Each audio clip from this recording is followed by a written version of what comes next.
সবাইকে অষ্টমীর শুভেচ্ছা জানিয়ে শুরু করছি আজকের ভিডিও। অষ্টমীর দিন সকালবেলা রেডি হয়ে বেরিয়ে পড়েছিলাম মন্দিরে অঞ্জলি দিতে যাওয়ার জন্য।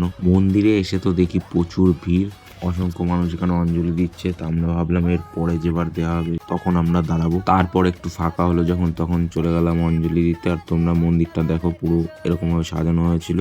আর এটা আমাদের কালী মন্দির, এখানেই দুর্গাপুজোটা হয়। আর এইবার অঞ্জলির যা টাইম ছিল সেটা দেখতে দেখতে এদিকে কালী পুজোর আবার টাইম হয়ে যায়। সকালে যা ভিড় ছিল তার থেকে মন্দির এখন অনেকটাই ফাঁকা হয়ে গেছে। আর আমাদের অঞ্জলি দেওয়া এখন কমপ্লিট হয়ে গেছিল। আরও তো অঞ্জলি দেওয়ার পরে চরণামৃত্যু নিতে হাফ প্যান্ট পরে চলে আসে, কারণ আমাদের কোনো ব্যাপার না, আমাদের সব নিজেদের লোক, পাড়ার মন্দির এটা। আর এইখানে এই ভাই একটু চেয়ার গুলো গুছিয়ে দিচ্ছিল, কারণ চেয়ার গুলো সব এলোমেলো হয়ে গেছিল। সবাই মিলে মন্দিরে বসে এরপর জমিয়ে আড্ডা দেওয়া হলো। আর এখানে মন্দির থেকে কিছু প্রসাদের ব্যবস্থা করা হয়েছিল। তো এইসব দেখতে দেখতে এবার হাঁটা পথে চলে আসি বাড়ির দিকে, কারণ বেরোতে হবে এবার অন্য জায়গায়। তো এবার কোথায় বেরোতে হবে সেটা তো আসছে পরের ভিডিওতে, তোমরা দেখতে থাকো, ভালো থাকো, বাই বাই।